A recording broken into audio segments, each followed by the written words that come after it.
मुख्यमंत्री जी की पहले उनकी कार्यशैली से हम शिकायत करते थे, आज उनकी चिंता होती है।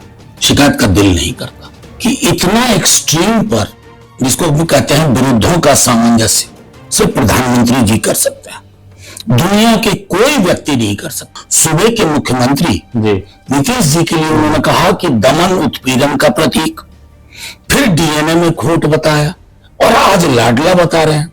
इस एक्सट्रीम से उस एक्सट्रीम पर अगर वो जा रहे हैं, इसका मतलब कोई ना कोई एजेंडा है, छले जाने वाले हैं। कल ही दिलीप जायसवाल जी ने कहा कि इनके अंदर दैवीय शक्ति आ गई है। तो जब किसी व्यक्ति के बारे में इस तरह की चीजें बोली जाने लगे, स्पष्ट मानिए मैं चिंतित हूं कि ये पूरी तैयारी हो रही है नीतीश जी को निपटान की।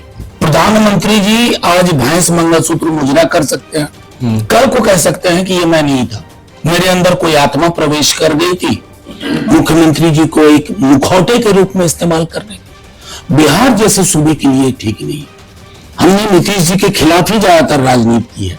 2 अवसरों पे 2-2 साल हम साथ में काम। दिल्ली में परिणाम के बाद प्रधानमंत्री बिहार दौरे पर है। आज वो भागलपुर में थे और मुख्यमंत्री नीतीश कुमार की बड़ी सराहना की।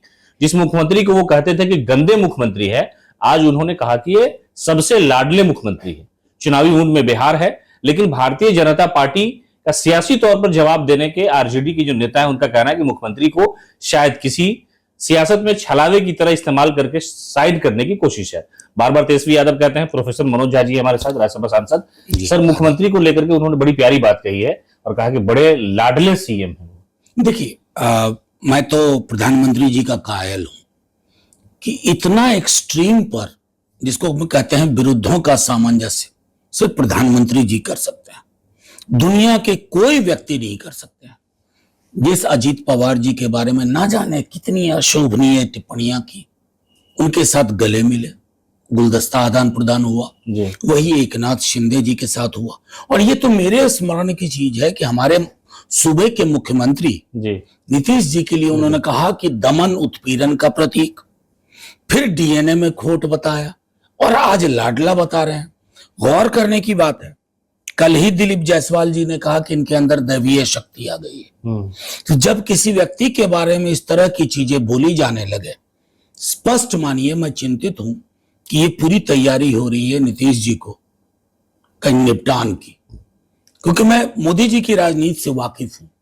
इस एक्सट्रीम से उस एक्सट्रीम पर अगर वो जा रहे हैं, इसका मतलब कोई ना कोई एजेंडा है, छले जाने वाले हैं।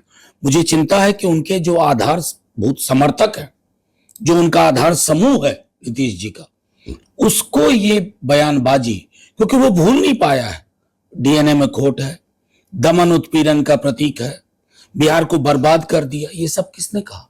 प्रधानमंत्री जी ने कहा। और आज कह रहे हैं बड़े लाडली हैं। तो मैं तो समझ नहीं पाता हूं कि प्रधानमंत्री जी के अंदर अद्भुत क्षमता है। प्रधानमंत्री जी आज भैंस मंगलसूत्र मुजरा कर सकते हैं, कल को कह सकते हैं कि ये मैं नहीं था, मेरे अंदर कोई आत्मा प्रवेश कर गई थी, उसने ये कहवा दिया मुझसे। तो आप ये कहना चाह रहे हैं कि प्रधानमंत्री नीतीश कुमार को सियासी तौर पर नहीं लगे हैं? देखिए, इसलिए प्यार का सीधे तौर पे मानना है। कल दिलीप जी ने, संभवतः उनके अध्यक्ष हैं बिहार के, उन्होंने कहा कि दैवीय शक्ति आ गई। कमाल के लोग हैं ना। मैं अभी 2024 की जनवरी के पहले का इनका बयान सुना दूं। आदमी इतना इनकंसिस्टेंट कैसे हो सकता है? पॉलिटिक्स में वैचारिक रुझान के अलावा एक निरंतरता की जरूरत होती है। उसका अभाव प्रधानमंत्री जी में भी है और उनके दल के लोगों में भी है, इसलिए ये चिंता का सबब है। बीजेपी के लोग और जेडीयू के लोग, मतलब समझिए एक तरह से ये कह रहे हैं कि तेजस्वी यादव का मुकाबला हमसे नहीं है, एनडीए को 222 से ज्यादा सीटें आएंगी। देखिए, मैं ज्योतिष जानता नहीं, लेकिन जो व्यक्ति समूह कहता है कि तेजस्वी यादव से मुकाबला नहीं है, नाम लेने की क्यों जरूरत पड़ रही है तेजस्वी यादव की? वो तो नाम किसी का नहीं लेते। वो तो बार बार कहते हैं कि मेरी लड़ाई बिहार की बेरोजगारी से, बिहार के पलायन से, बिहार की जो बदहाली है, मेरी लड़ाई उससे है। आज तक किसी का नाम लिया नहीं। आप छोटी लकीर बनाते रहिए, बीजेपी जदयू के लोग।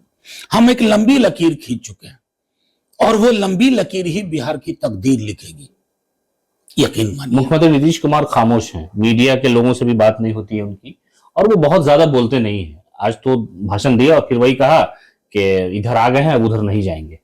तो मुख्यमंत्री पर किसी का कंट्रोल है या मुख्यमंत्री कम बोलना सीख देखिए, गए? मैं सीधे तौर पे एक बात आपके माध्यम से कहूं कि मुख्यमंत्री जी की पहले उनकी कार्यशैली से हम शिकायत करते थे, आज उनकी चिंता होती है, शिकायत का दिल नहीं करता।